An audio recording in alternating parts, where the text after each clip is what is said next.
সালের ছাত্র জনতার গণঅভ্যুত্থানে ক্ষমতাচ্যুত হয়ে আওয়ামী লীগ এক চরম ঐতিহাসিক ও রাজনৈতিক বিপর্যয়ের মুখে পড়েছে। অবাধ ও সুষ্ঠু নির্বাচনের পথ রুদ্ধ করে দীর্ঘ ১.৫ দশক ধরে একক শাসন, চরম দুর্নীতি, মানবাধিকার লঙ্ঘন এবং জুলাই আগস্টে নির্বিচার হত্যাকাণ্ডের জেরে দলটি রাজনৈতিক ও সামাজিকভাবে সম্পূর্ণভাবে বিচ্ছিন্ন, যার ফলশ্রুতিতে আজ দলটির ৭৭তম প্রতিষ্ঠা বার্ষিকীতে ধানমন্ডি ৩২ সহ সারা দেশে কোনো অনুষ্ঠান তো ছিলই না, রাজপথে দেখা যায়নি নেতাকর্মীদের মিছিল। উল্টো অভিযান চালিয়ে আওয়ামী লীগের বেশ কয়েকজন নেতাকর্মীকে গ্রেফতার করেছে পুলিশ। প্রশ্ন উঠেছে, কেন এমন একটি সময়ের মুখোমুখি হতে হলো ঐতিহ্যবাহী রাজনৈতিক দল আওয়ামী লীগকে? শেখ হাসিনার মতো পরাক্রমশালী শাসককে কেন ক্ষমতা ছেড়ে পালিয়ে যেতে হলো ভারতে? আর কেন বা পালিয়ে যেতে হলো শীর্ষ নেতাদেরও? তাছাড়া আওয়ামী লীগের মতো দলকে প্রশ্ন উঠছে যে কতদিন দমিয়ে রাখা সম্ভব হবে, আর আওয়ামী লীগের এই পরিণতি থেকে দেশের অন্যান্য দলগুলো কি আসলে শিক্ষা নেবে? দর্শক, আমরা আলোচনার বিষয় নির্ধারণ করেছি, তাই আজকে আওয়ামী লীগের পরিণতি থেকে শিক্ষা আলোচনা, যদি সময় থাকে আমরা সমসাময়িক বিষয় নিয়ে আলোচনা করব। আলোচনা করবার জন্য স্টুডিওতে উপস্থিত আছেন আমার ভাই আছেন Mujibur Rahman Manju, chairman AB party. Mujibur Rahman Manju, আপনাকে অসংখ্য ধন্যবাদ সময় দেওয়ার জন্য। আছেন আনিস আলমগীর, সাংবাদিক ও কলামিস্ট। আনিস আলমগীর, আপনাকে অসংখ্য ধন্যবাদ সময় দেওয়ার জন্য। দর্শক, পুরো অনুষ্ঠান জুড়ে আপনাদের সাথে আছি আমি জয়নুল আবেদিন। নিশ্চয়ই আপনারাও আমাদের সাথে শেষ পর্যন্ত থাকবেন সেই প্রত্যাশায় আলোচনা একটু ঢুকতে চাই। একটু প্রথমে যেতে চাই মুজিবুর রহমান মঞ্জুর কাছে। মুজিবুর রহমান মঞ্জু, যেটা আমি বলছিলাম যে একটি ঐতিহাসিক রাজনৈতিক দল আওয়ামী লীগ, এই আওয়ামী লীগের এমন পরিণত হলো কেন? এর দায় আসলে কার, মানে কাকে দেবেন এই দায়? ধন্যবাদ জানাল আপনাকে, আনিস আলমগীর ভাই আছেন এবং দর্শকের শুভেচ্ছা। দায়, ওই যে আপনি একটু করে বলেছেন যে পরিণতি থেকে যদি কেউ শিক্ষা না নেয় তাহলে যেটা হয়, ইতিহাস বলে না যে ইতিহাস ঘুরে ঘুরে আসে। আওয়ামী লীগের উপর কিন্তু খুব ম্যাসিভ আকারে দুটো পরিণতি হয়েছে ইতিহাসে এই যে ৭৭ বছরে।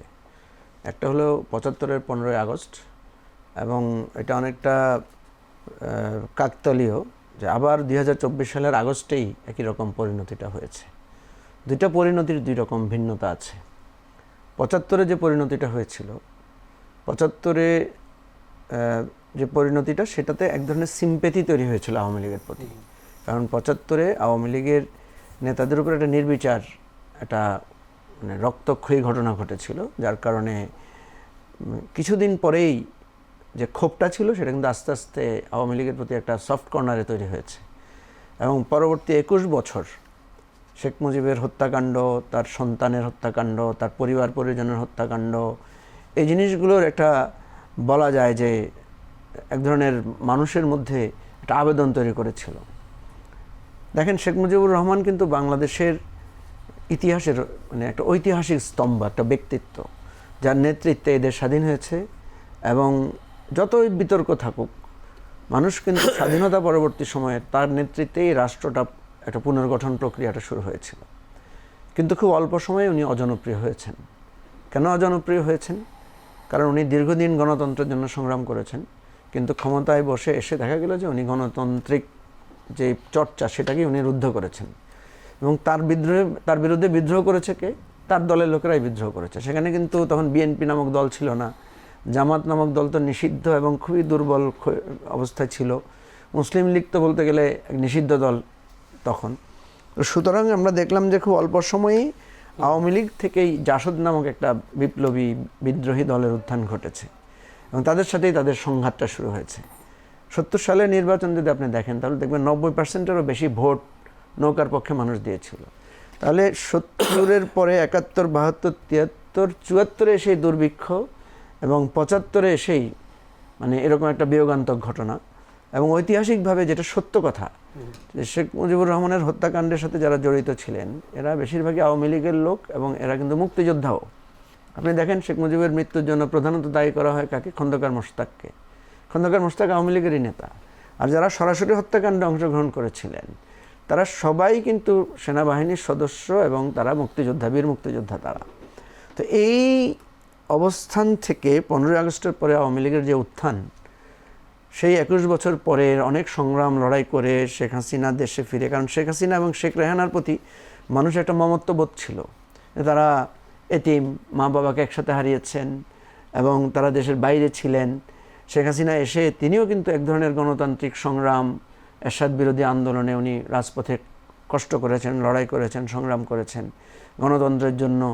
অনেক আঁকাবাঁকা পথ আছে, দোষ ত্রুটি নাই আমি বলবো না, কিন্তু আঁকাবাঁকা পথের পরে যখন 96-তে তারা ক্ষমতায় আসলেন, আবার সেই 96-তে ক্ষমতায় আসার পরে দেখা গেল পরের বছরের পরের এক রেজিমেই তারা অজনপ্রিয় হয়ে গেলেন এবং পরের বছরের নির্বাচনে, তত্ত্বাবধায়ক সরকারের অধীনে নির্বাচনে আওয়ামী লীগের আবার মানে বিপর্যয় ঘটলো। আওয়ামী লীগ কিন্তু ক্ষমতা হারালেন। 2008-এ তারা যখন আবার ক্ষমতায় আসলেন, সেটা ছিল একটা প্রশ্নবিদ্ধ নির্বাচন। যাই হোক, 2008-এর নির্বাচনে আওয়ামী লীগ যখন আসলো, এই 2008 থেকে 2024 পর্যন্ত এই যে আওয়ামী লীগের ক্ষমতায় থাকা, ফ্যাসিবাদ কায়েম করা, গুম খুন নৈরাজ্য, তারপরে আপনার দেশের টাকা পাচার সহ এমন কোনো পরিস্থিতি নাই যেটা আওয়ামী লীগের দ্বারা হয় নাই। যেটা 24-এ এসে আমরা দেখলাম যে কোনো রাজনৈতিক দলের প্রথাগত আন্দোলন ছাড়াই সাধারণ জনগণের অংশগ্রহণ, ছাত্রদের অংশগ্রহণে আওয়ামী লীগের পতনটা হলো। এখানেই পার্থক্য 75-এর সাথে আপনার 24-এর, যে 75-এ আওয়ামী লীগকে একটা হত্যাকাণ্ডের শিকার করে ক্ষমতা ছাড়তে হয়েছে, আর এখানে আওয়ামী লীগ পালিয়ে গেছে। কারণ শেখ মুজিবুর রহমান তার বাংলাদেশের বুকে দাঁড়িয়ে রক্ত দিয়েছেন, সেখানেই তিনি নৃশংস বা নির্মমভাবে নিহত হয়েছেন। কিন্তু শেখ হাসিনা সহ আওয়ামী লীগের টোটাল প্যানেলকে দেখা গেল যে তারা রাতের অন্ধকারে, কেউ দিনের বেলা, কেউ নানা ছদ্মবেশে তারা কিন্তু পালিয়ে গেলেন। এবং কীভাবে পালিয়ে গেলেন? আওয়ামী লীগ কিন্তু একটা শক্তিশালী দল, তার পার্লামেন্টে তার মানে 2/3 বেশি ক্ষমতা, এই অবস্থায় তারা পালিয়ে গেল। এই জায়গাটায় আওয়ামী লীগকে যেই মানে যে একটা কদর্য অবস্থান তাকে যেতে হয়েছে, এইটা কনসিকুয়েন্স খুবই খারাপ। তা আমার একটা প্রশ্ন, সেটা হচ্ছে আপনি বলেছিলেন যে 75-এর পরে 21টা বছর পরে তারা আবার ক্ষমতা আসতে পেরেছিলেন বা সফট মেন্টালিটি তৈরি হয়েছে। এই 24-এর যে হত্যাকাণ্ডের যে অভিযোগ, এই অভিযোগ থেকে কখন মুক্তি পাবে বলে মনে হয়? আপনি 21 বছর নাকি আরও সময় লাগতে পারে? যে এই যদি মানুষের মধ্যে যদি সফট মেন্টালিটি তৈরি হয়, তাহলে কি আওয়ামী লীগ আবার ফিরবে বা কতদিন পরে ফিরতে পারবে বলে মনে হয়? দেখেন, রাজনীতি তো একটা মানে রাজনীতিতে নানা উত্থান পতন ডাইনামিজম আছে। আমি একদম এক বাক্যে বলবো না যে আওয়ামী লীগের উত্থানের আর কোনো সুযোগ নাই, কিন্তু আমি বলবো যে বাংলাদেশের রাজনীতির যেই পট পরিবর্তন, আমরা সায়েন্সে একটা কথা আছে, আমাদের নিউটনের সূত্রের একটা তত্ত্ব আছে, সেটা হচ্ছে শক্তির সৃষ্টি বা বিনাশ নাই, সে কিন্তু এক অবস্থা থেকে আরেক অবস্থায় পরিবর্তিত হয়। তাহলে আমরা 70-এ দেখলাম সব আওয়ামী লীগ, কিন্তু সেটা পরিবর্তিত হয়েছে, কখনো জাসদ, ন্যাপ, বিএনপি আকারে। আওয়ামী লীগের বহু নেতাকে আপনি দেখবেন পরবর্তী তারা বিএনপিতে জয়েন করেছে, পরবর্তী তারা জাতীয় পার্টিতে জয়েন করেছে। তা আমার ধারণা যে আওয়ামী লীগ নানা রূপান্তরে ঘটবে আওয়ামী লীগের মধ্যে, অর্থাৎ যারা নৈতিকভাবে দুর্বল হয়ে পড়েছেন, যারা পালিয়ে গেছেন, তাদের মধ্যে একটা অংশের মৃত্যু ঘটবে, যারা বয়স্ক হয়ে গেছেন তাদের, আমরা ইতিমধ্যে কিন্তু আওয়ামী লীগের অনেক নেতাদের মৃত্যুর খবর হচ্ছে। দ্বিতীয় হচ্ছে যাদের বিরুদ্ধে এই অভিযোগটা নাই, আওয়ামী লীগের যে সমস্ত নেতাদের বিরুদ্ধে গুম খুনের অভিযোগ নাই, আওয়ামী লীগের বহু নেতারা কিন্তু বিভিন্ন জায়গায় কিন্তু তারা অনেক কাজ করেছেন, ভালো কাজ করেছেন, এই ধরনের রেপুটেশন আছে। কিন্তু সমস্যা হচ্ছে সে যখন ফ্যাসিবাদকে, গণহত্যাকে সমর্থন দিয়েছে, এই পয়েন্টে কিন্তু সেও পালিয়ে যেতে হয়েছে, সেও কিন্তু এলাকায় থাকতে পারছে না। এবং যারাই পোস্ট হোল্ড করেছেন অলমোস্ট মোরললেস তারা সবাই কিন্তু মামলায় পড়েছেন। এখন এই বিচারের যেহেতু মানে আপনার 1300-1400 হত্যাকাণ্ড এবং 15 বছরে আওয়ামী লীগের নানা রকমের মানে গুম খুনের কাহিনী আছে, এই টোটাল একটা মানে জুডিশিয়াল প্রসেস তাকে ফেস করতে হবে। আপনি দেখেছেন বিএনপি জামাতের লোকেরাও কিন্তু একটা লম্বা বিচার প্রক্রিয়া, অনেকের তো ফাঁসি হয়ে গেছে, অনেকে নানাভাবে সর্বশান্ত হয়েছেন। তো আওয়ামী লীগকে কিন্তু এই জায়গাটা ফেস করতে হবে। আওয়ামী লীগের আরেকটা ডিমেরিটস হচ্ছে যে তার বিপক্ষ শক্তি কিন্তু অনেকগুলো, একটা দুইটা না। সে একদিকে বিএনপি তার বিপক্ষ শক্তি, একদিকে জামাত তার বিপক্ষ শক্তি, একদিকে নতুন তরুণরা যারা আছে তারা একটা বিপক্ষ শক্তি। এবং শুধু সেটা না, একই সাথে মিডিয়া, একই সাথে নানা ধরনের ব্যবসায়িক গ্রুপ, নানা জায়গাগুলো কিন্তু সে নানা ধরনের হোস্টাইলিটি তৈরি করেছে। কারণ সে বহু জায়গায়, সে প্রত্যেকটা জায়গায় মানুষকে ক্ষতিগ্রস্ত করেছে, প্রশাসনে, পুলিশে, ব্যবসায়ীদের মধ্যে, সাংবাদিকদের মধ্যে। ফলে তার অ্যান্টি আওয়ামী লীগ যে বিরাট অ্যারেনা আছে, এরাই কেউ আওয়ামী লীগের উত্থানকে কেউ গ্রহণ করে নিতে চাইবে না বা নেবে না। এবং আওয়ামী লীগ যতক্ষণ পর্যন্ত নতুন ধারার রাজনীতি না করবে, ততক্ষণ পর্যন্ত এত বড় মানে পরিস্থিতি ট্যাকেল প্রতিবন্ধকতা ঠেলে আসা সম্ভব, এবং এই কঠিন হয়ে যাবে। প্রতিবন্ধকতা ট্যাকেল করতে গিয়ে আওয়ামী লীগের বহু পুরানো নেতাদেরকে দেখা যাবে তারা কিন্তু অপ্রাসঙ্গিক হয়ে যাবে। মানে কঠিন হয়ে যাবে, মানে কঠিন হবে। আপনি আমি আমার বিবেচনা একটু কঠিন দেখি আর কি। যদি আনিস আলমগীর আপনাকে এই প্রশ্নটা করি, আমরা যতটুকু জানি আওয়ামী লীগের আতুর ঘর খ্যাত ধানমন্ডি 32-এর আশেপাশে আওয়ামী লীগ কিংবা অঙ্গ সংগঠনের নেতাকর্মীদের আজকে দেখা যায়, যদিও আজকে আওয়ামী লীগের ৭৭তম প্রতিষ্ঠা বার্ষিকী।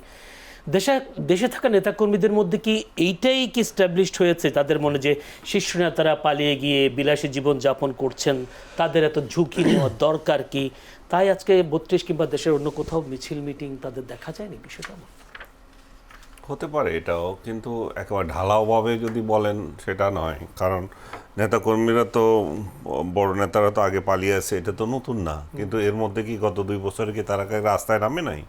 তাতে নেমেছে, তারা আন্দোলন করেছে, চোরাগুপ্তা হোক, দাঁড়াতে পারে নাই, তারপরে নেমেছে, তারা গ্রেপ্তার হয়েছে। তো এখনও সেই অবস্থাতেই চলমান আছে। কিন্তু আপনি তার আগে কি হয়েছে সেটা দেখেন। এর আগের দিন তারা আন্দোলন করেছিল, অনেকগুলো নেতাকর্মীকে তাদের গ্রেপ্তার করে নিয়ে গিয়েছে।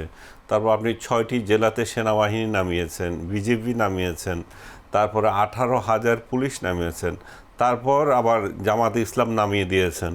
তো এত কিছু নামানোর পরে তাহলে কিভাবে সেখানে তারা থাকবে? তারা দেখছে, আমি জানি না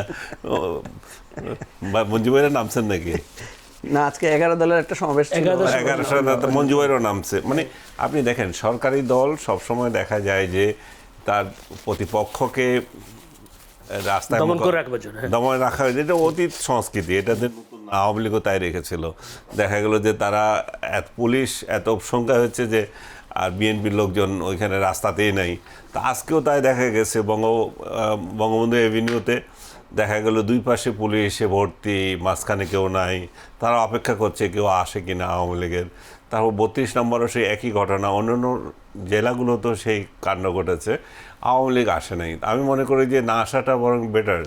কারণ আপনি কেন এমন একটা পরিস্থিতিতে রক্ত দিতে আসবেন যেখানে রাষ্ট্র সিদ্ধান্ত নিয়েছে যে আপনাকে উঠতেই দেবে না, এবং ফাইনাল খেলার মতো দাঁড়িয়েছে। এখন কোয়ার্টার ফাইনাল হয়তো গ্রুপ পর্যায়ে খেলাতে যদি হয় যে সেটা হয়তো সরাসরি সেনাবাহিনী নামিয়ে দেওয়া, সরাসরি র্যাব, আর্মি, পুলিশ নামিয়ে দেওয়া, তার মানে হচ্ছে আপনি সর্বাত্মক প্রস্তুতি নিয়ে নেমেছেন। এবং এই নামা শেষ নয়, যেটা বলছিলাম আমি, যে সরকারি দল তো এই ধরনের সরকার এ ধরনের প্রতিহত করার জন্য নামে, সরকারি দল কোথাও নেমেছে আমি শুনি নাই, সরকারি দল বলেও নাই যে আমরা নামবো, কিন্তু বিরোধী দল অতি উৎসাহী হয়ে নেমে গেছে। আজকে তো রুহুল কবির রিজভিও নেমেছেন, নয়াপল্টনে বিক্ষোভ মিছিল করেছেন। ওকে, তার মানে হচ্ছে সরকারি দলও নেমেছেন, বিরোধী দলও নেমেছেন, তাহলে বাকি তো আর কেউ নাই। এবং যেটা আনইউজুয়াল, যেটা হচ্ছে বিরোধী দল নামার কথা না, বিরোধী দল কেন নামবে? সরকারি দলের সাথে কি হচ্ছে না হচ্ছে, তার মানে একটা গৃহপালিত বলবো না আমি, ভাই ভাই বিরোধী দল যারা আছে, সহমত বিরোধী দল সহ নামছে। তো এই পরিস্থিতিতে আপনি কিভাবে আশা করেন যে আওয়ামী লীগ নেতাকর্মীরা রাস্তায় নেমে বুকে রক্ত দেবে, যেখানে তাদের, আপনি নিজে উল্লেখ করছেন যে তাদের বড় বড় নেতারা দেশের বাইরে পালিয়ে আছে বা পালাতে বাধ্য হয়েছে বা থাকতে বাধ্য হচ্ছে, এবং হাজার হাজার নেতাকর্মী এখনও জেলে। তারা তো এটাও দেখছে রাস্তায় নামলেই তাদেরকে জেলে দেওয়া হচ্ছে, এবং জেলে যাদেরকে দেওয়া হচ্ছে তারা মুক্তি পাচ্ছে না, তাদের বছরের পর বছর জেলে পৌঁছতেছে। তো এই পরিস্থিতিতে আমি মনে করি যে এটা অস্বাভাবিক কিছু না। এবং আমাকেই এই আপনার 22 তারিখ রাতে আরেকটা শোতে জিজ্ঞেস করছিল যে আগামীকাল কী হবে, আমি কিছুই হবে না।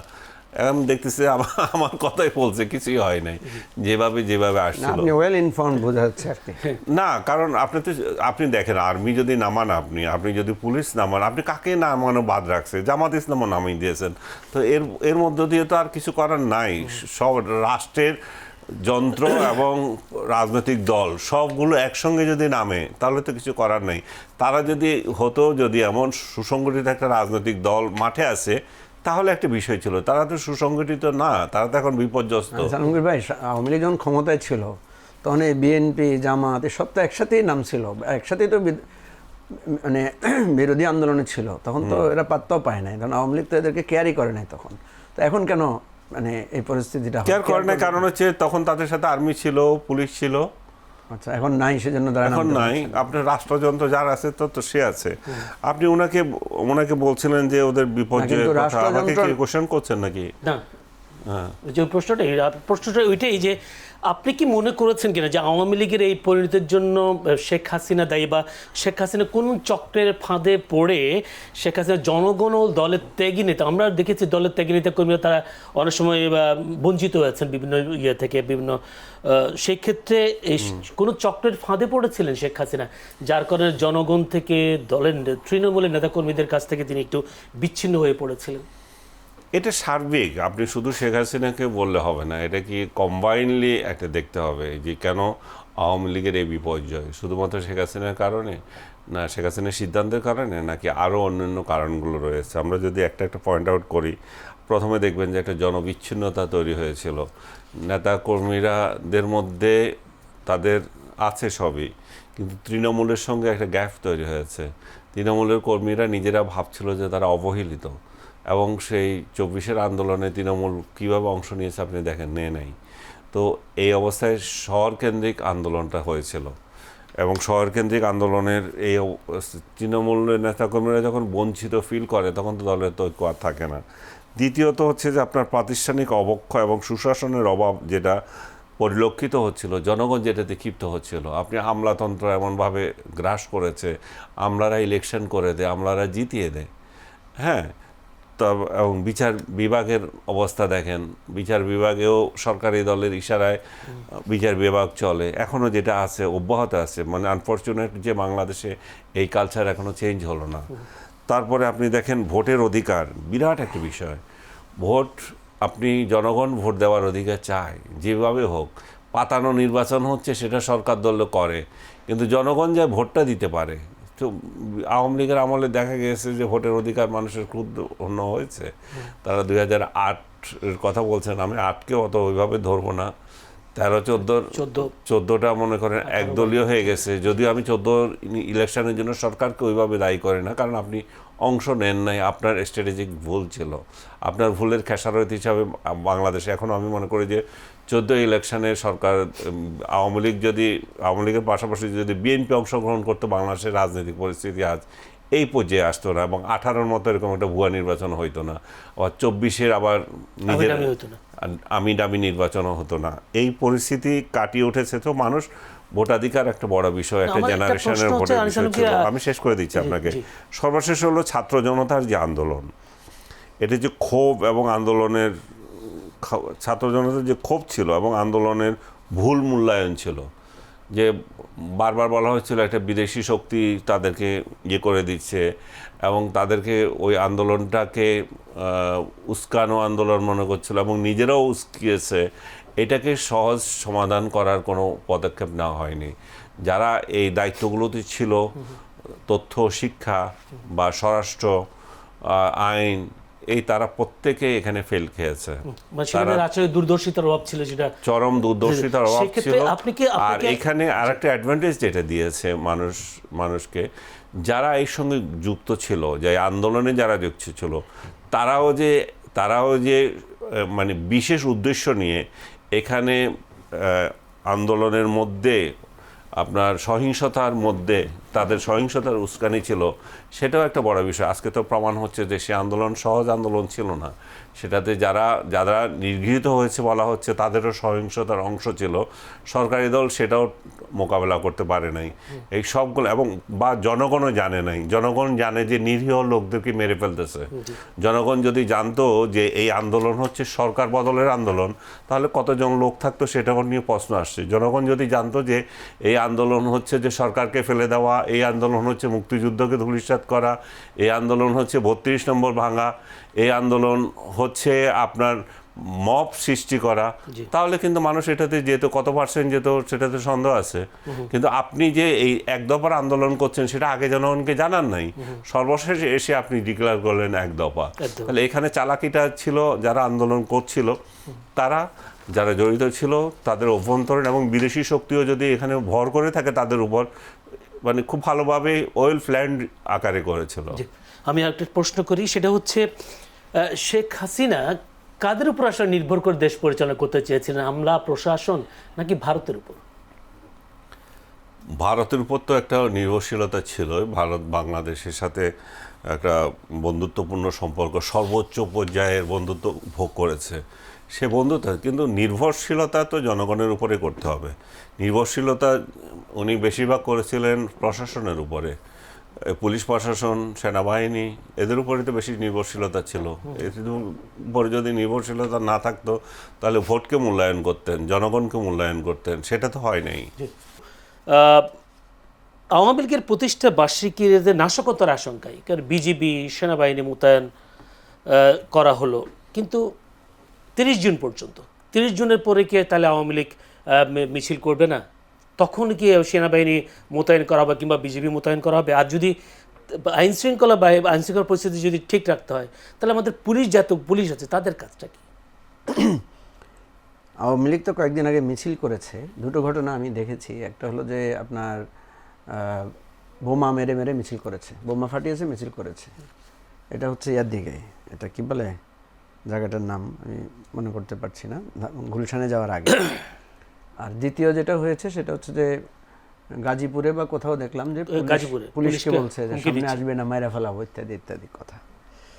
শুধু সেটা না, আমরা সব জায়গায় দেখি আওয়ামী লীগের নেতারা, আপনি যদি সোশ্যাল মিডিয়াতে দেখবেন তাদের সবসময় একটা জঙ্গি ভাব, তাদের একটা উত্তেজিত ভাব।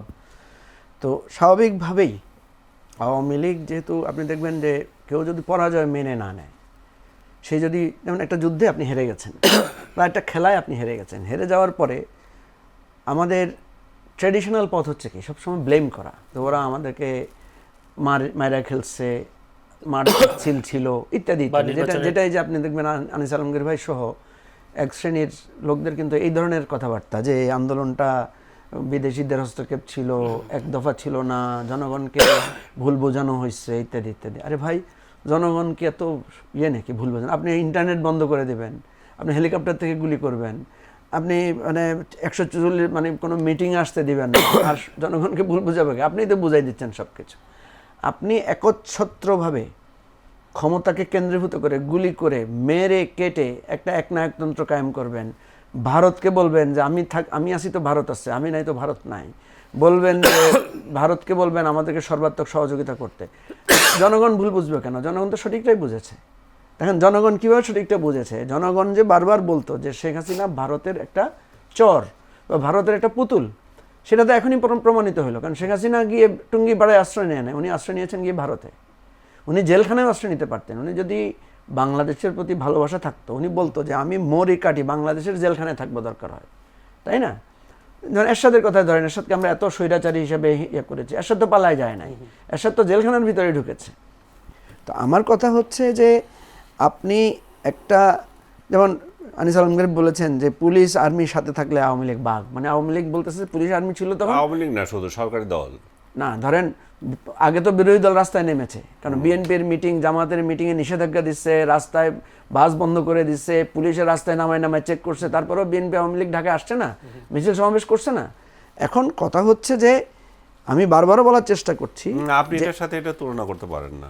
আমি বিএনপি আওয়ামী লীগ আসছে, মানে বিএনপি যখন এসেছিল তখন তারা নিষিদ্ধ না, আপনি এখন তো নিষিদ্ধ, এখন দাঁড়ালে আপনি গ্রেপ্তার করছেন, জেলে দিয়ে দিচ্ছেন। ঠিক আছে, আমি আপনাকে বলি নিষিদ্ধ হওয়া এক জিনিস, আর দ্বিতীয় হচ্ছে তাহলে নিষিদ্ধ হলে আপনি আসবেন কেন? তাহলে আপনি আসবেন কেন? আপনি আইন মানেন। আপনি যদি বলেন যে নিষিদ্ধ হওয়ার কারণে আমি আসতে পারছি না, তখনও তো নিষিদ্ধতা দিয়েছিল, ঢাকায় নিষেধাজ্ঞা দিয়েছে না, সমাবেশ নিষেধ, বিএনপি অফিস তালা লাগিয়ে দিয়েছে না, জামাতের অফিস তালা লাগা ছিল না। এখন কথা হচ্ছে এগুলো কুতর্ক করে লাভ নাই।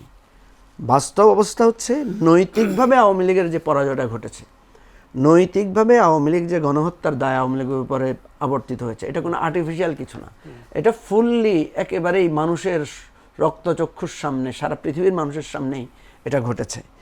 এখন দেখেন যে কথাটা আনিস আলমগীর ভাই বললেন যে এটা এক দফার আন্দোলনে কেন আসলো, আপনি পৃথিবীতে যত গণ অভ্যুত্থান দেখবেন যে এটার একটা ক্রমধারা। গণ অভ্যুত্থান মানে কি? জনগণ কখন এসে এক জায়গায় হয়ে যায়? জনগণ কেন এসে গণভবন রেড করলো? গণভবন রেড করলে তো আপনি একটা নেতাকর্মী দেখাতে পারবেন কোনো রাজনৈতিক দলের? আপনি দেখবেন ঢাকা শহরের সাধারণ লোকেরা নেমে আসছে। কেন নেমে আসছে? তারা তো তখন বলতে পারতো না আমরা তো এটার জন্য করি না। কারণ নেমে আসছে, কারণ বঙ্গবন্ধুর ভাষণ বাজাচ্ছেন, বঙ্গবন্ধুর বাণী দিচ্ছেন, তখন তো বলেন নাই যে ক্ষমতায় এসে বঙ্গবন্ধুর বাড়ি ভাঙবেন, বঙ্গবন্ধুকে উচ্ছেদ করবেন। আচ্ছা, যাই হোক। বঙ্গবন্ধুর যাক, বাজনা বাজিয়ে আপনি তখন আন্দোলন করছেন। আপনি কোথায় ছিলেন আমি ঠিক জানি না ওই সময়।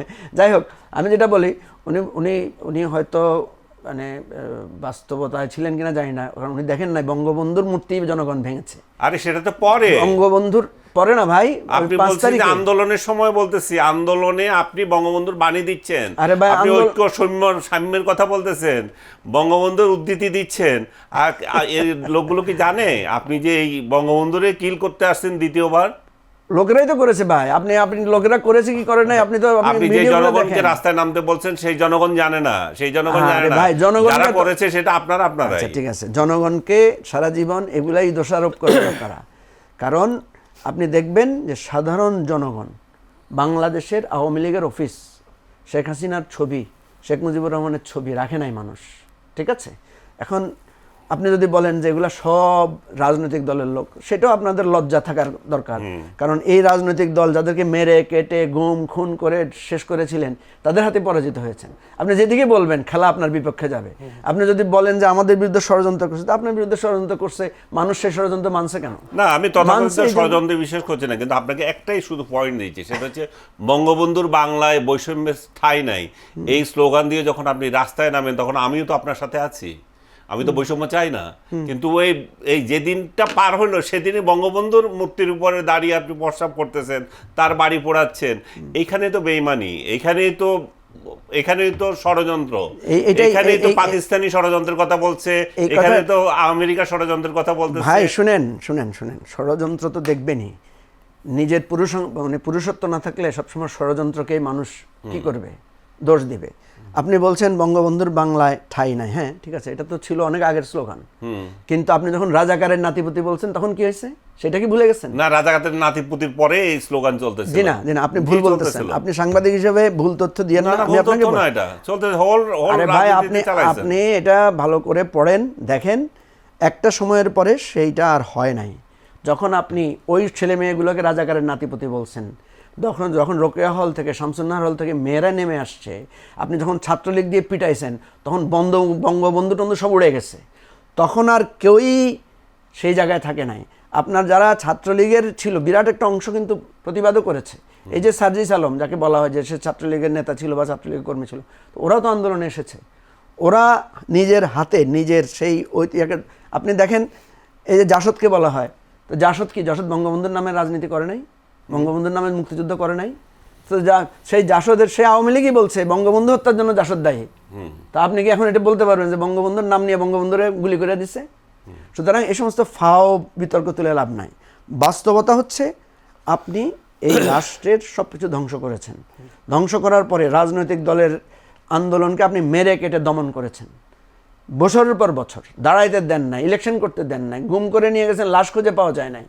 এই শত শত ঘটনার পর আপনি এত দুর্নীতি করেছেন যে নিজে বাহাদুরি করে বলছেন যে আমার পিয়নেরও 400 কোটি টাকা আছে, ওগুলোকে আমরা বানাইছি। এগুলো তো আপনাদের সব কথা। আপনার বেনজিরের দুর্নীতির মানে কাহিনী ফাঁস হয়েছে কখন? আওয়ামী লীগ ক্ষমতায় থাকাকালে। ছাগলকাণ্ড কখন হয়েছে? আওয়ামী লীগের আমলে। তো এই পরিস্থিতি, এই যে ব্যাংক দখল হয়েছে, ইসলামী ব্যাংক কখন হয়েছে, কার হাতে হয়েছে, সব আপনার আসছে না। সুতরাং এগুলো বলে লাভ নাই ষড়যন্ত্র যদি করে আপনারা আপনি যেগুলোর উদাহরণ দিচ্ছেন এগুলোতে ডিপেন্ড করার আমার কোনো দরকার নাই। আমি আপনাকে রাজনৈতিক দলটা করেছে, তারা ওই সরকার করেছে, এগুলো আমরা জানি এবং করেছে বলে আমরা প্রতিবাদ করেছি। আমি আপনাকে যেটা বারবার বুঝাতে চাচ্ছি সেটা হচ্ছে যে এখানে চোরাগুপ্ত আন্দোলন হয়েছে, এখানে আন্দোলনের মধ্যে সশস্ত্র গ্রুপ ঢুকেছে, এখানে আন্দোলনের বৈষম্যের বাংলার কথা বলে এখানে নিজেরাই বৈষম্য সৃষ্টি করছে। এখানে যে ছাত্রলীগের কথা যে আপনি বলতেছেন, ওরা নিজেরা ছাত্রলীগ স্বীকার করে না, ওরা লঙ্গির তলে থাকা লোক স্বীকার করছে। আমি আপনাকে বলছি তো এগুলো সব গায়ের জোরের কথা। প্রথম কথা হচ্ছে, আমি আপনাকে বলি, আপনাদের এই সমস্ত গায়ের জোরের কথা খাটবে না, চলবে না। আপনার যদি এভিডেন্স থাকে, ঠিক আছে, আচ্ছা আমি ধরে নিলাম, ধরেন আপনার কথার আলোকে যেখানে চোরাগুপ্ত আসছে, এখানে নানা রকমের এলিমেন্টস ঢুকছে, সো হোয়াট, ঢুকবে না? আপনি সবাইকে হোস্টাইল করতেছেন, ঢুকবে না? সে ফর এক্সাম্পল ধরেন বিএনপির লোকেরা, জামাতের লোকেরা সর্বাত্মক শক্তি দিয়ে জুলাই আন্দোলনকে সাহায্য করেছে, কিন্তু যখন তারা পাবলিকলি এসেছে তখন বলেছে যে না, আমরা এগুলোর সাথে নাই। ঠিক আছে, কেন করেছে? কারণ আপনি তো বিএনপির দলে দলে লোককে গ্রেফতার করেছেন। আপনি দেখেন, আপনি একদিকে বলছেন যে এখানে রাজনৈতিক দলের সম্পৃক্ততা আছে, আরেকদিকে বলছেন যে রাজনৈতিক দলের নেতারা ছাত্রদেরকে ব্যবহার করেছে, আবার একদিকে তাদেরকে বিনা কারণে গ্রেফতার করছেন, আবার তাদেরকে বলছেন যে তো রাজনৈতিক দলের নেতারা, রাজনৈতিক কর্মীরা তাদের রাজনৈতিক কর্মকাণ্ড করবে না। আপনি জামাতকে নিষিদ্ধ করে দিয়েছেন, তো জামাত আপনাকে মানে হোস্টাইল করার জন্য, আপনাকে নিষিদ্ধ করার জন্য সে কাজ করবে না। আপনি আওয়ামী বিএনপির নেতাদের মানে লক্ষ লক্ষ মামলা দিয়ে রাখছেন, খালেদা জিয়াকে জেলে ঢুকে রাখছেন, তারেক রহমানকে দেশ থেকে বের করে দিচ্ছেন, আর সে আপনার বিরুদ্ধে ষড়যন্ত্র করবে না? আশ্চর্য কথা। আর সে যখন তার কাজ করবে, আপনি যখন তাকে সঠিক রাজনীতি করতে দিবেন না, আপনি যখন তাকে সঠিক রাজনৈতিক পথে হাঁটতে দিবেন না, তখন সে তার সর্বাত্মক রাইট তৈরি হয় তার কাছে। আমরা যে আজকে গণ অভ্যুত্থানকে কেন বৈধ বলছি? গণ অভ্যুত্থান তো সংবিধান গণতান্ত্রিক রাজনীতির বিপক্ষে দাঁড়িয়ে গণ অভ্যুত্থান হয়। আপনার সাথে এই সবগুলোতে আমার একটা তো দ্বিমত নাই। ঠিক আছে, আমি আপনাকে বলি, সেজন্য আমি আপনাকে বলি একটু, যখন রাজনৈতিকভাবে একটা শক্তিকে মোকাবেলা করতে হবে, আপনি বলতেছেন যে আমরা চোরাগুপ্তা করব, আমরা রাজনীতি করব, আমরা সব কিছু করবো, আমরা এটাতে আসবো। জনগণকে যখন মিক্স করছেন সেই জায়গায় আপনার সাথে আমার দ্বিমত। আপনি রাজনৈতিক দল হিসেবে আপনি তাকে ট্রাফল করার জন্য যা ইচ্ছা করেন গিয়ে আপনি ভাই, রাজনৈতিক দলের মূল কাজই তো হচ্ছে জনগণকে অসম্পৃক্ত করা। হ্যাঁ, আপনি অদ্ভুত কথা বলছেন। জনগণকে আপনি মিথ্যা প্রতিশ্রুতি ভাই, জনগণকে এত বোকা নাকি? জনগণকে মানে কাঁচা মাছ খায় নাকি? এবং সরকারি দলে যেটা দোষ হিসেবে আমরা যেটা দেখেছি এখনো পর্যন্ত, সেটা হচ্ছে রাজনৈতিকভাবে মোকাবেলা না করে তারা শক্তি প্রয়োগ করেছে। এখানে শক্তি প্রয়োগ করে জনগণকে এত আন্ডারএস্টিমেট করেন না। ছাত্রদের মৃত্যু হয়েছে, সাধারণ জনগণেরও মৃত্যু হয়েছে। সেটাই হচ্ছে বিষয়। আওয়ামী লীগের পরাজয়, 24-এর পরাজয়ের মূল তো ওই জায়গায়। কিন্তু এমন না, কিন্তু এটাও স্বীকার করতে হবে 24-এর যে আন্দোলন, সেখানে আপনি মিথ্যা প্রতিশ্রুতি দিয়েছিলেন, আপনারা মিথ্যা স্বপ্ন দেখিয়েছিলেন। ওই মিথ্যা স্বপ্ন দেখানোর পর আপনারা ইউনুসকে এনেছেন এই যে স্বাধীনতা বিরোধীদের প্রেতাত্মা হিসাবে, পাকিস্তানি প্রেতাত্মা হিসাবে। তারপর কি করলো? দেশটাকে শেষ করে দিয়ে চলে গেল। কষ্ট থাকলে, মনে হতাশা থাকলে অনেক কথাই বলা যায়। আপনি বলেন, এটা তো সমস্যা নাই। কথা হচ্ছে, শুনেন, আপনি তো হতাশ করে দিয়েছেন। আমি তো 24 সমর্থন করেছিলাম, আপনি নিজে তো হতাশ করছেন। আপনারা হতাশা থেকে অনেক ব্লেম করবেন, অনেক কথা বলবেন। কথা হচ্ছে আপনি পুরো জনগণকে হতাশ করেছেন। কথা বললে লাভ নাই। যে কোনো একটা গণ অভ্যুত্থান যেহেতু জনগণের নেতৃত্বে হয়েছে, এখানে কারো কোনো স্পষ্ট প্রমিস ছিল না। আমি যদি জিজ্ঞেস করি এখন আপনাকে যে গণ অভ্যুত্থানের মূল লক্ষ্য কী ছিল, কেউ কি কোনো একটা লক্ষ্যমাত্রা ঠিক করেছে? করে নাই। গণ অভ্যুত্থানের সূচনাটা আমরা যদি ধরি, জুলাইটা শুরু হয়েছে কি নিয়ে? বৈষম্য নিয়ে। শুরু হয়েছে কি নিয়ে? কোটা নিয়ে। এটা ক্রমান্বয়ে যেতে যেতে আপনি বিশ্ববিদ্যালয় বন্ধ করেছেন, আপনি মানে মানুষ হত্যা করেছেন, তখন এটা গণহত্যার দাবিটা আসছে, আপনার খুনের বিচারের দাবি আসছে, মন্ত্রীদের পদত্যাগের দাবি আসছে, শেষ পর্যন্ত কি এটা প্রধানমন্ত্রীর পদত্যাগের দাবি আসছে। এটাকে আপনাকে খেয়াল রাখতে হবে। গণ অভ্যুত্থান এই ধরনের স্পন্টেনিয়াসলি তার বৈধতা, তার জায়গাটা সে তৈরি করে। এখন কথা হচ্ছে, গণ অভ্যুত্থানের আমাদের বড় প্রাপ্তি যেটা, সেটা হচ্ছে শেখ হাসিনার পতন, আওয়ামী লীগের পলায়ন, এবং আরও একটা বড় আমাদের প্রাপ্তি হচ্ছে তার ইন্ডিয়াতে তার পুনর্বাসন, মানে তার ইন্ডিয়াতে গিয়ে আশ্রয় নেওয়া। কারণ আপনার শত্রু যখন গিয়ে আপনার শত্রু জায়গায় আশ্রয় নেয়, যে আপনার বিরুদ্ধে অনবরত আপনার শত্রুতা করছে, সেটাও আপনার এক ধরনের বিজয়। এখন যেটা উনি বুঝাতে চাচ্ছেন যে আমরা সফল হইতে পারছি কিনা, কারণ গণ অভ্যুত্থানের সফলতার অনেক ওয়েভ আছে। যেমন সাফল্য কি, কারণ বিএনপির হাজার হাজার নেতাকর্মী জেলে ছিল, তারা বেরিয়ে আসতে পারছে। আমরা যারা জেলে ছিলাম, আমরা বেরিয়ে আসতে পারছি। আমাদের বিরুদ্ধে যত মিথ্যা মামলা ছিল, মিথ্যা মামলাগুলো প্রত্যাহার হয়েছে। যত বিভিন্ন জায়গায় দখল হয়েছে, সে দখলগুলো মুক্ত হয়েছে। এখন সুশাসন হবে কিনা, গণতান্ত্রিকভাবে দেশ চলবে কিনা, নাকি দেশ আবার মানে ফ্যাসিবাদের দিকে যাবে, নাকি আমাদের মধ্যে গণ্ডগোল শুরু হবে, এগুলো নির্ভর করবে আগামী দিনের রাজনৈতিক জায়গার উপরে। দুইটা আলাদা জিনিস। আওয়ামী লীগের বৈধতা, আওয়ামী লীগের ফিরে আসার বিতর্ক এক জিনিস, আর গণ অভ্যুত্থানের পরে আমরা সফল হতে পারবো কিনা, নাকি আমরাই আবার আওয়ামী লীগ হয়ে যাব, নাকি আমাদের হাত ধরে আবার একই ধরনের কাজ হবে, এটা হচ্ছে আলাদা তর্কের বিষয়। আমি যেটা বোঝাতে চাচ্ছি, যেটা আনিস আলমগীর ভাইয়ের সাথে আমি দ্বিমত করছি, যে এখানে কোনো জনগণকে ভুল বোঝানো হয় নাই। জনগণ বরং যেই জনগণ জীবনে রাস্তায় নামে নাই, জীবনে আসে কাজ করে না, যেমন আপনি দেখবেন যতগুলো জায়গায় মানে এই যে থানা আক্রমণ হয়েছে, মানুষ বিটিভি ভবন হামলা করেছে, দেখবেন সেখানে রাজনৈতিক দলের কোনো সম্পৃক্ততা ছিল না, সাধারণ মানুষ গিয়ে সেটা করেছে। তাহলে জনগণকে কি কেউ ভুল বুঝাইছে? কেউ ভুল বোঝায় নাই, বরং জনগণকে ঠেকানো যায় নাই, জনগণ রক্ষা করে। আপনি দেখবেন জয়নাল, আমি 6 তারিখে জেল থেকে মুক্তি পেয়েছি। 6 তারিখে বের হয়ে আমি যখন আসছিলাম, ওনার বাসাও কিন্তু আমার পাশে, 32 নম্বরের পাশে ওনার বাসা। আমি দেখেছি 32 নম্বর পাহারা দিচ্ছে ছেলেরা, ঠিক আছে, পাহারা দিচ্ছে, যেখানে কোনো আক্রমণ করা যাবে না। আমি ডিবি অফিসে গেছি আমার মোবাইল ফোন উদ্ধার করার জন্য, আমি দেখেছি সেখানে ছাত্ররা পাহারা দিচ্ছে। দেখেন, আর মানে প্রথম দিনের যত মামলা হয়েছে, দ্বিতীয় দিন থেকে প্রোটেক্ট করেছে। আপনার মনে থাকার কথা, ছাত্ররা রাত জেগে পাহারা দিয়েছে, পুলিশ ছিল 8 না। তারিখ পর্যন্ত। সুতরাং এখানে জনগণকে ভুল বোঝানো হয় নাই, বরং জনগণই দায়িত্ব নিয়েছে। এই মিথ্যা ভুল ডায়লগ আওয়ামী লীগ দিয়ে কোনো লাভ হবে না, কারণ আমি একটু জনগণকে শত্রু বানায়া জি। কোনোদিন আওয়ামী লীগ ফিরে আসতে আনিস পারে না। আলমগীরকে একটু জানতে চাই। আনিস আলমগীর, আওয়ামী লীগ কি আসলে দ্রুত রাজনীতিতে ফিরতে পারবে? যদি ফিরতে পারে, সেই ক্ষেত্রে প্রথম প্রতিবন্ধকতাটা কি যদি ফেরার জন্য? দ্বিতীয় কথা হচ্ছে শেখ হাসিনার নেতৃত্বে আওয়ামী লীগ ফিরতে পারবে কিনা? শেখ হাসিনার নেতৃত্বে ফিরতে পারবে কিনা এটা তো আওয়ামী লীগের লোকজন জানে, তারা তাকে নেত্রী হিসাবে কতটা নেবে। কিন্তু আপনি নির্ভয়ে বলেন, আওয়ামী লীগ হাসিনা আপনাকে আর কোনো হাসিনার ভয়ের থেকে মুক্ত হয়ে বলেন। আমি হাসিনার ভয় পাই না, আমি কাউরের ভয় পাই না, আপনি খুব ভালো করে জানেন। আপনি যারে আপনি ফির মানে সেই ইনুসের ভয় পাই না। আচ্ছা, ঠিক আছে। তো ইনুস তো নাই, এখন অসুবিধা নেই। ইনুস নাই, তারপরেও তো আসতে চায়, আপনারা তো তার পিছিয়ে এখনো লেগে আছেন। তো যেটা বিষয় হচ্ছে, শেখ হাসিনা আমরা মনে করছি যে তার জনপ্রিয়তা নাই, সে তাকে পালিয়ে গেছে, অন্য একটা দেশে আশ্রয় নিয়েছে, কিন্তু তার দলের লোকরা তো তাকে এখনো ওই আসনে রেখেছে। তাকে ছাড়া তো তারা অন্য কোনো নেতৃত্ব চিন্তাই করে না। কিন্তু তার একটা জিনিস তাদের মধ্যে ফিল আছে যে যে লোকগুলোর কারণে শেখ হাসিনার এত পতন হলো, শেখ হাসিনা ওই লোকগুলোকে কি ছেড়ে দিয়েছে কিনা।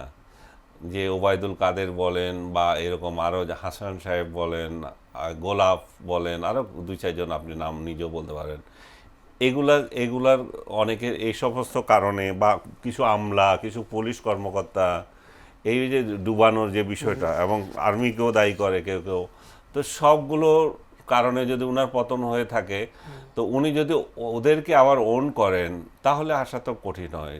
তো আসাটা বেটার হয় উনি দলটাকে পুনর্গঠিত করা, এবং কালকেই আসতে হবে এই মেন্টালিটি ত্যাগ করা। সময় নিতে হবে, সময় দিতে হবে, দল পুনর্গঠনের সুযোগ দিতে হবে, এবং দল যদি তার পুনর্গঠনের কাজে যায়, দল যদি এই ধরনের সহিংসতার মধ্যে না যায়, তাহলে দেখবেন যে যারা এই যে মঞ্জু ভাইরা যেভাবে মানে বিরোধী দল, সহমত বিরোধী দল হয়ে আছে, এবং বিএনপি এবং সহমত বিরোধী দল, এরাই জনগণ দেখবেন যে বিরক্ত হয়ে যাবে, কারণ এদের কর্মকাণ্ড খুব ভালো কিছু হচ্ছে না। মানুষ দেখবে যে ভাই ক্ষমতায় কে আছে তাতে কি আসে যায়, আমার বিএনপি না আওয়ামী লীগ, ডাজন্ট ম্যাটার তাদের জন্য।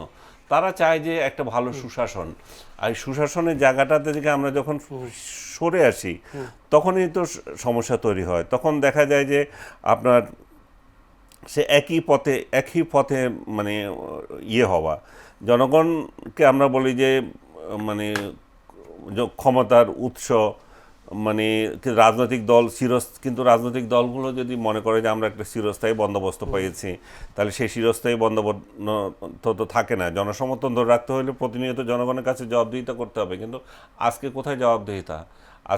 আজকে জবাবদিহিতার জায়গা কি আছে? আজকে আদালত কেমন চলছে, আজকে অন্যান্য প্রতিষ্ঠানগুলো কেমন চলছে, এটা কি আগের থেকে চেঞ্জ হয়েছে? হাসিনার আমলে যা ছিল, সেই ইউনূসের আমলে যা ছিল, তার থেকে পরিবর্তনটা কোথায়? জনগণের স্বার্থ কোথায় উদ্ধার হচ্ছে? জনগণ এখনো তো আপনি সেই ফেসবুকে সেই পোস্টটা দিয়েছেন যে বিশ্ববাটপার ডক্টর ইউনূসের নেতৃত্বাধীন সরকারের বিতর্কিত শাসন ব্যবস্থার পর দেশবাসী প্রাণহানি মুক্ত একটি স্বস্তিদায়ক ও গণতান্ত্রিক পরিবেশ আশা করেছিল। জনগণের সেই প্রত্যাশা কবে পূরণ হবে তা আজও অনিশ্চিত। কিন্তু আপনি বিএনপি সরকারের উপর সেই প্রত্যাশা রাখতে পারছেন না? এটা ধারাবাহিকতা। বিএনপি তো, আমি চাচ্ছি যে বিএনপি আরও বেটার কিছু করবে। আমরা যেটা মঞ্জু ভাইয়ের সাথে আমার যেটা তর্ক হচ্ছে, মঞ্জু ভাই হয়তো তার দর্শকদেরকে বিভ্রান্ত করবেন যে আনিস আলমগীর এখানে এটা কি বলে বিপ্লবের বিরুদ্ধে নেমে গিয়েছে, আমারে এই করেছে, কিছুই করছে না, বিপ্লবের জায়গায়। কিন্তু মানুষ যে ধোঁকা খাইছে, বিপ্লবের কথা বলে যে জনগণকে ধোঁকা দিয়েছেন মঞ্জু ভাইরা, উনি অবশ্য বেশি দায়ী হবে না, জেলে ছিলেন যেহেতু। তো এই যে ধোঁকাটা দিয়েছে এবং বৈষম্যের স্থান নাই বলে বৈষম্য তৈরি করেছে, এখন যে ঘরে ঘরে মানুষ শুইতে পারতেছে না, এক দল আরেক দলকে পিটাচ্ছে, এই যে মব সংস্কৃতি দেশের বাইরে পর্যন্ত চলে গেছে। আপনি দেখেছেন যে দেশে যাচ্ছে সে দেশে মব সংস্কৃতি নিয়ে যাচ্ছে। তো এইগুলোর থেকে রক্ষা পাওয়ার জন্য তো আমরা চাইছি যে গণতন্ত্র, সুশাসন এবং জবাবদিহিতা, এবং কিন্তু সেটা সেই জায়গাটা তো আমি অভাব বোধ করছি, সেটা ধারাবাহিকতা চলছে। এবং আমি জেলখানায় গিয়েছি, আমার যেটা সবচেয়ে ফিলিং যেটা হয় নিরীহ লোকজনকে ধরে ধরে জেলে রেখে দিয়েছে। এখানে যে দায়ী লোকজন ছিল না তা না, অনেকে আছে, কিন্তু সেই লোকগুলোকেও আপনি ভুয়া মামলা দিয়ে রেখেছেন। তাদেরকে অরিজিনাল মামলা দেন, কিন্তু নিরীহ লোকজন, শত শত লোকদেরকে জেলে রেখেছেন, এটা তো কোনো কল্যাণ বয়ে আনবে না। সো এই জিনিসগুলো যদি ঠিক না হয় এবং দুর্নীতি এবং ক্ষমতার অপব্যবহার যদি বন্ধ না হয়, রাষ্ট্রীয় প্রতিষ্ঠান যদি দলীয়করণ বন্ধ না হয়, এই যে পুলিশ বাহিনী যে নিজেদের বাহিনী হিসাবে পালা, সেটা যদি বন্ধ না হয়, আর ভোটের অধিকার রক্ষার যে বিষয়টা, সেটাতেও যদি আপনি ঠিক না থাকেন, এখন শুনতেছি ভোট করতেছেন, এক ভোট করলেন, শেখ হাসিনা ভোট দিতে দেয় না, আর আপনি নিজে ভোট করলেন, আপনারা একদলীয় ভোট করলেন, আমরা আর মামুরা একটা ভোট করলেন, তারপরে এখন ইউনিয়ন পর্যায়ে ইলেকশন করবেন, স্থানীয় সরকার নির্বাচন, সেটা তো এখনো ঠিক হয়নি যে আওয়ামী লীগের লোকজন অংশ নিতে পারবে কিনা, কারণ সেটা তো দল ছাড়া ইলেকশন হবে। সেখানেও তাদের তথ্য উপদেষ্টা বলে গেছেন, কিন্তু তাদেরকে প্রিভেন্ট করার জন্য আইন তৈরি হচ্ছে। আইনটা কি, যে অন্য কোনো রাজনৈতিক দলের সঙ্গে যুক্ত ছিল কিনা সেটা এখানে দিতে হবে, মোসলেখা দিতে হবে। সো এই যে প্রক্রিয়াগুলো যে একটার পর একটা আপনি করতেছেন বিভিন্ন পেশাজীবী সংগঠনগুলোতে, মঞ্জু ভাই নিশ্চয়ই এটা আপনি অবগত আছেন, দেখেন পেশাজীবী সংগঠনগুলোতে যে ইলেকশন হচ্ছে সেটা একতরফা, সুপ্রিম কোর্ট থেকে শুরু করে সব জায়গায়। তো তাহলে আমরা যে আশা নিয়ে এই যে 24-এর গণ অভ্যুত্থানের স্বপ্ন দেখেছিলাম, বৈষম্য বিরোধী বাংলাদেশ দেখেছিলাম, সেটা তো হয় নাই। এটা শুধু ক্ষমতার বদল হচ্ছে। তাহলে তারেক রহমান কি বিএনপি আওয়ামী লীগ একই পথে এখনো পর্যন্ত একই রকম হাঁটছে। কোন পরিবর্তনটা আপনি বাহ্যিকভাবে আপনি চোখে পড়তেছে বলেন যে না, আওয়ামী লীগের আমলের থেকে এই আমলটা, এই জিনিসটা আমরা পরিবর্তন দেখছি। এবং ইউনূস এটাকে ধ্বংস করার পর ইউনূস ধ্বংস করার পর সেই ধারাবাহিকতা এখন আবার চলে আসছে, যে ইউনূসের থেকে যে চেঞ্জ আসবে সেই চেঞ্জটাও আসে নাই। আপনি গুম খুনের কথা বলতেছেন, কমছে। এই ইউনূসের আমলেও গুম করা হয়েছে, সেই প্রমাণ আছে। ইউনূসের আমলেও গুম করা হচ্ছে, অন্তত 2 জন ব্যক্তি আছে, তুলে নিয়ে গেছিল, নখ তুলে নিয়েছে, এরকম প্রমাণ আছে। যে গুম খুম বন্ধ হয় নাই, গুম খুম যদি বন্ধ হবে তাহলে গুম কমিশনের বন্ধ হলো কেন? ওইটা তো থাকা দরকার ছিল, তাই না? তো নিশ্চয়ই রাষ্ট্রযন্ত্র চায় যে এই যে জিনিসগুলো আমাদের দরকার, আমরা এগুলো রাখবো, তো রাখছে। জি, অসংখ্য ধন্যবাদ মুজিবুর মঞ্জু। আসলে আমরা যেই প্রশ্নটার শেষে করতে চাই সেটা হচ্ছে আওয়ামী লীগের, অর্থাৎ ৭৭তম আওয়ামী লীগের যে প্রতিষ্ঠা বার্ষিকী, সেই প্রতিষ্ঠার বলতে গেলে ৭৭ বছর এই আওয়ামী লীগ বেশ বিদর্পে তারা রাজনীতি করে গেছে। আওয়ামী লীগের এই পরিণতি থেকে আসলে বর্তমান যে রাজনৈতিক দলগুলো এখন ক্ষমতায় কিংবা বিরোধী দল, তারাও কি কোনো শিক্ষা নিতে পারবে বা শিক্ষা নেওয়া উচিত বলে মনে হয়? না, শিক্ষা নেওয়া উচিত, এতে কোনো সন্দেহ নাই, কিন্তু ইতিহাস তো বলে যে সে পথে হাঁটছে কিনা আদৌ? সে পথে দুটো জিনিস, আপনি যদি আমাকে এক বাক্যে বলতে বলেন তাহলে সেই পথে হাঁটার লক্ষণটা কম, ঠিক আছে? কারণ আমাদের দেশে হয় কি, আমাদের দেখুন যখন ক্ষমতা থাকে, ক্ষমতার স্ফুরণটা একটা আলাদা রকমের জায়গা। যেমন দেখবেন চাঁদাবাজি, একদলীয় শাসন, দলীয় দৌরাত্ম্য, এগুলোতে আপনি দেখবেন যে দলই ক্ষমতা যায় সে একই রকম আচরণ করে। যেমন আমি যদি বিএনপির অবস্থাটা এখন ধরি, যে বিএনপির মধ্যে আমি 2 ধরনের আচরণ দেখতে পাচ্ছি। একটা আচরণে আওয়ামী লীগের সাথে মিল আছে, যেটা যে দলীয়করণ, তারপরে আপনার ওই যে সব জায়গায় নিজস্ব লোকদেরকে দিয়ে ক্ষমতার জায়গায় বসানো, এই জায়গায় মিল আছে। এখন বিএনপি হয়তো বলতে পারে যে আমরা এত নিগৃহীত ছিলাম, আমরা 2/3 সমর্থন পেয়েছি, স্বাভাবিকভাবে আমরা আমাদের দলীয় নিয়োগ দেব। হ্যাঁ, ঠিক আছে, আপনি দলীয় নিয়োগ দিচ্ছেন, কিন্তু আপনি তো সেটা কমিট করেন নাই। আপনি যখন প্রতিশ্রুতি দিয়েছিলেন তখন এই কমিটমেন্টটা আপনার ছিল না যে আমি সব জায়গায় আমার দলের লোক বসাবো, বরং কমিটমেন্টটা উল্টা ছিল। আপনি বলেছিলেন যে আমি এখানে এক ধরনের জাতীয় সরকার, এক ধরনের সবাইকে নিয়ে একটা সুশাসন কায়েম করব। দ্বিতীয় হচ্ছে আচার আচরণগতভাবে আমরা অনেক পার্থক্য দেখতে পাচ্ছি। যেমন আওয়ামী লীগ আমলে আমরা দেখেছি বিরোধী দলের কোনো অস্তিত্ব নাই, এখানে বিরোধী দল আছে, বিরোধী দল কাজ করছে। উনি হয়তো ওই যে একটু ঠেস মেরে বলেছেন যে সহমত বিরোধী দল, ঠিক আছে, এটা ওনাদের সমালোচনা ওনারা করবেন, সাংবাদিক হিসেবে করবেন, রাজনৈতিক মতাদর্শের কারণে করবেন।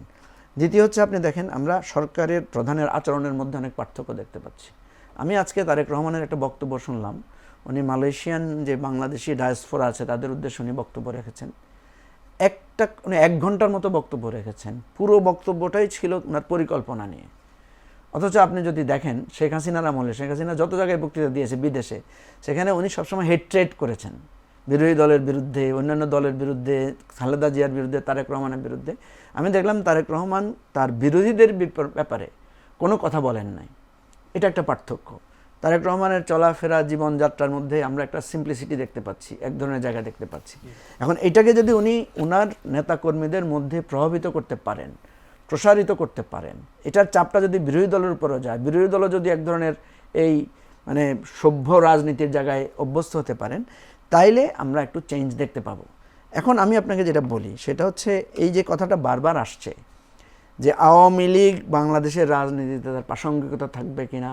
দেখেন, আওয়ামী লীগের তো প্রায় আমরা যদি হিসাব করি, একটা সময় আওয়ামী লীগের ভোট ছিল 40%, কখনো কখনো আমরা দেখেছি এটা 30%, কখনো কখনো আমরা দেখেছি 20%। এই যে আনিস আলমগীর ভাই বললেন যে আওয়ামী লীগ নির্বাচনে নাই। আওয়ামী লীগ যে নির্বাচনে নাই এর জন্য দায়ী কে?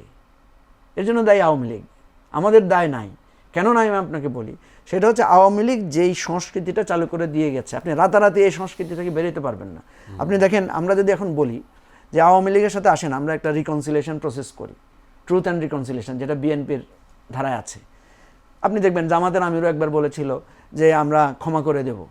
বিএনপির এই মহাসচিবকে দেখবেন ওনার এলাকায় নির্বাচন উনি বলেছেন যে আপনারা যারা নৌকার লোক তো নাই আপনাদের, আপনারা ধানের শীষে ভোট দেন, আমরা আছি আপনাদের সাথে। আমরা এক ধরনের বিএনপি বলেন জামাতের মধ্যে এক ধরনের নানা ধরনের পরিস্থিতি দেখি যে তারা হয়তো সমালোচনায় হতে পারে যে তারা ভোট পাওয়ার জন্য এটা করেছেন এবং তারা সফলও হয়েছেন।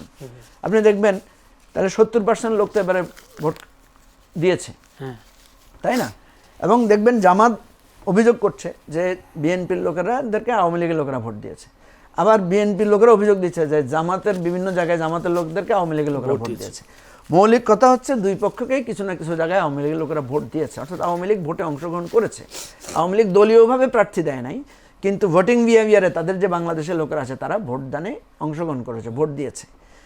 আমার কথা হচ্ছে যে এই একটা শক্তি যে জনগণ, যে তার আওয়ামী লীগকে সাপোর্ট করার লোক আছে, এই লোকগুলোর রাজনৈতিক পরিণতি কি হবে, তারা কি করবে যতক্ষণ পর্যন্ত তারা আকারে ইঙ্গিতে, হ্যাঁ আপনি দেখবেন আমাদের মধ্যে এক শ্রেণীর বুদ্ধিজীবী আছে, সাংবাদিক আছে, যারা ইউনুসকে বিশ্ব বাটপার ডাকে।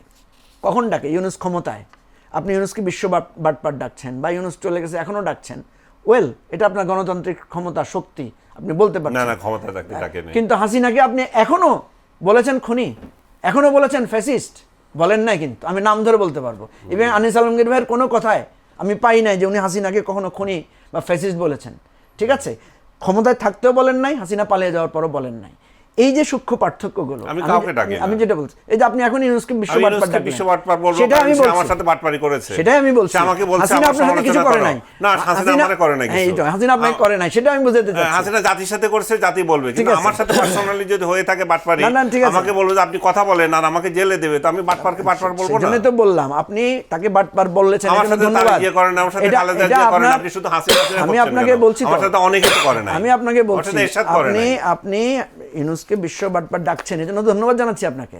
আপনি গণতান্ত্রিক শক্তিটা অ্যাপ্লাই করেছেন, কিন্তু এটা আপনার জ্বালা হচ্ছে না। না আমার কোনো জ্বালার কিছু না, আমার কোনো জ্বালা না। আপনাদের জামাতের এবং এনসিপির কেন এত জ্বালা ইউনুসকে সমালোচনা করলে? আমি তো আপনাকে ধন্যবাদ দিচ্ছি। না আপনারা আপনি ইউনুসকে বিশ্ব বাটপার ডেকেছেন, এইজন্য আপনাকে ধন্যবাদ দিচ্ছি, হয়েছে তো? না আপনাকে আপনাকে ধন্যবাদ দিচ্ছি, ধন্যবাদ দিচ্ছি এইভাবে যে কারণ আপনি গণতান্ত্রিক শক্তিটা, আপনার যে স্বাধিকার, কথা বলার অধিকারটা আপনি পেশ করতে পেরেছেন।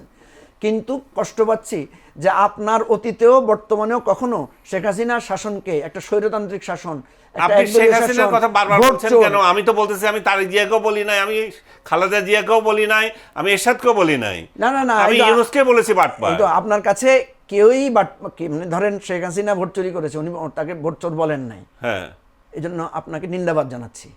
ঠিক আছে, একটু আগে ধন্যবাদ দিয়েছি না, শাসনে ভোটই হয় নাই, আমি আপনাকে ভোট চোর তো আর কি বাকি থাকে কি, আমি আপনাকে নিন্দাবাদ জানাচ্ছি। বলেন আপনি ভোট চোর বলতে পারেন, আমি শেখ হাসিনাকে যে আপনি ফ্যাসিস্ট বল, আপনি শুনেন একটা কথা, আপনি আমার একটা কথা শুনেন, আমার কথা, আপনি শেখ হাসিনাকে ফ্যাসিস্ট বলেন, শেখ হাসিনাকে খুনি বলেন, শেখ হাসিনাকে ভোট চোর বলেন, আজ পর্যন্ত কেউ কি আমাকে বলতে পারবে আমি তার প্রতিবাদ করেছি? না সেটা তো তার বলার অধিকার। না ঠিক আছে, তো আমি কেন বলতে পারবো না? আমি বলছি না, আমি কেন বাটপারকে বাটপার বলতে পারবো না? আপনাকে বলি নাই তো আপনি বলতে পারবেন না। ভাই আপনি ভালো করে বুঝেন, আবার বলতেছি, আপনি ইউনুসকে বিশ্ব বাটপার ডেকেছেন, এজন্য আপনাকে ধন্যবাদ।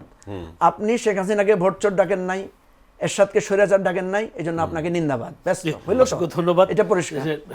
আনিস আলমগীর, আমি যে প্রশ্নটা ভাইকে করেছিলাম, মঞ্জু ভাইকে, সেই প্রশ্নটা আপনাকেও সেই এই আওয়ামী লীগের এই পরিণতি থেকে আসলে অন্যান্য রাজনৈতিক দলগুলো শিক্ষা নেওয়ার সুযোগ আসছে কিনা বা শিক্ষা নেবে কিনা আদৌ?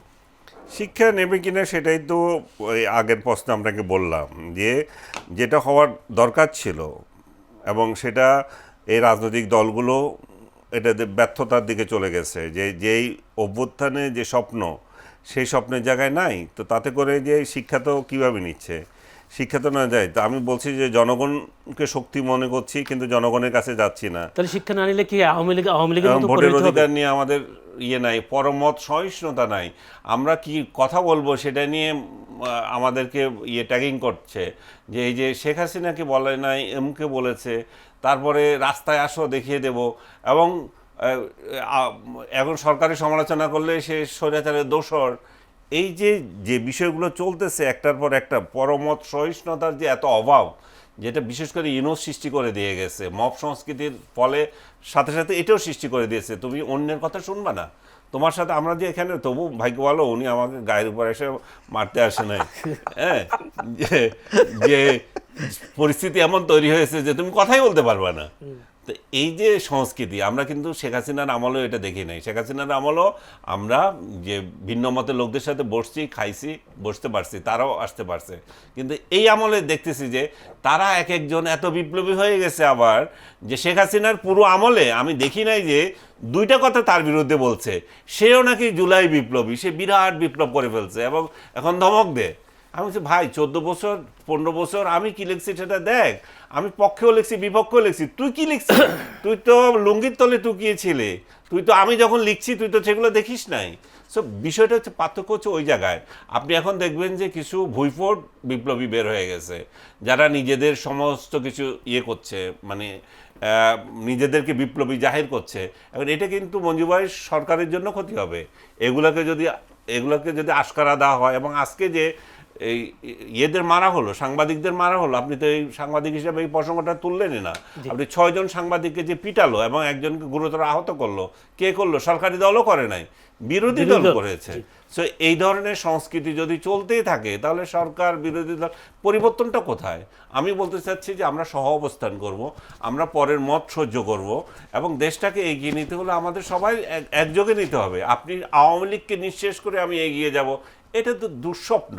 আওয়ামী লীগ এমন একটা দল যে 49 সালে সৃষ্টি হয়ে একটার পর একটা বাংলাদেশের যত বড় বড় বাঘ যেগুলোই ছিল, 66 আপনি 6 দফা বলেন, 69-এর গণ অভ্যুত্থান বলেন, 70-এর নির্বাচন, 71-এর বিজয়, সবকিছুতে আওয়ামী লীগের অংশগ্রহণ ছিল।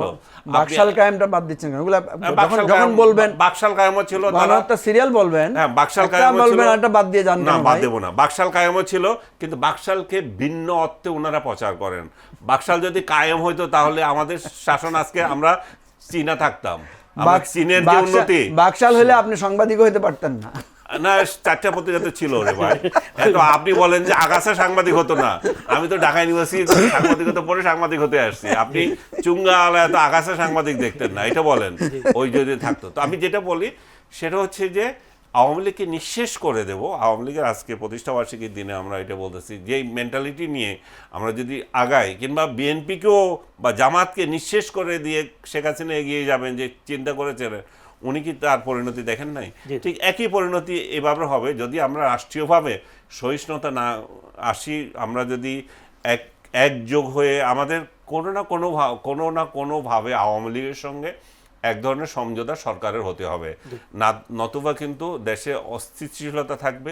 সেই সমঝোতাটা কি দ্বিপাক্ষিক হবে, না মঞ্জু ভাইরা দুতিয়ালি করবে, না বহির্রাষ্ট্র দুতিয়ালি করবে, আমরা কেউ জানি না, কিন্তু এটা অপরিহার্য যে আমাদের মহামিলন সবার। অসংখ্য ধন্যবাদ দুজনকে। আমি একটু ছোট্ট করে বলি যে আলমগীর ভাই বলছেন, আনিস আলমগীর ভাই, যে উনি লিখতে পারছেন আওয়ামী লীগ আমলে, কিন্তু দুর্ভাগ্য হচ্ছে আওয়ামী লীগ আমলে মাহমুদুর রহমান লিখতে পারে নাই। মাহমুদুর রহমান লিখছে, তখন তাকে জেলে যেতে হয়েছে। পার্থক্যটা এখানেই। আমি বলছি না যে উনি লিখেন নাই, উনি ওই যে কুসুম কুসুম লেখার জন্য উনি কিন্তু বলছেন হাসিনা তো আমাকে খুন করে নাই, আমার উপর তো হাত দেয় নাই। এই জন্যই তো আপনার উপর হাত দেয় নাই, অন্যদের উপর হাত দিছে। যখন অন্যদের উপর হাত দেয়, যেমন আপনার উপর যদি এখন কেউ হাত দেয়, আমি যদি প্রতিবাদ না করি, আমি যদি সহানুভূতি না দেখাই, তাইলে দেখা যাবে যে আমি আসলে ওইটাকে সাপোর্ট মঞ্জু ভাই করছি। এখন আরেকটা না বিতর্ক না না হবে। আপনি আওয়ামী লীগের কথা বলছেন, আওয়ামী লীগের ইতিহাসের কথা বলছেন, কিন্তু আওয়ামী লীগ যে 3টা ভোট চুরি করেছে, আওয়ামী লীগ যে বলেছে 1400 মঞ্জু ভাই, খুন বলছে, করেছে, এটা বলছে। বলছেন না আপনি, এখন বলছে, বলেন না বলছে কিন্তু মঞ্জু ভাই। এখন বলার সময় আওয়ামী লীগ খুব বলেছে মঞ্জু ঐতিহ্য ভাই, সুন্দর করে বলেছি, বলেছি, তাদের আপনি আমার কাছে সময় কম। যখন দাবি করবেন, এই মঞ্জু ভাই কি আমি বলছি কিনা জয়নাল বলো আপনি তুমি? যখন না, দাবি recording এ করবেন, থাকবে। জি। আপনি যখন Recording দাবি এ আছে, করবেন, দর্শক দেখবে, আমি আচ্ছা, আপনি বলছি যখন কেন। দাবি করবেন তখন পুরোটাই করবেন। মঞ্জু ভাই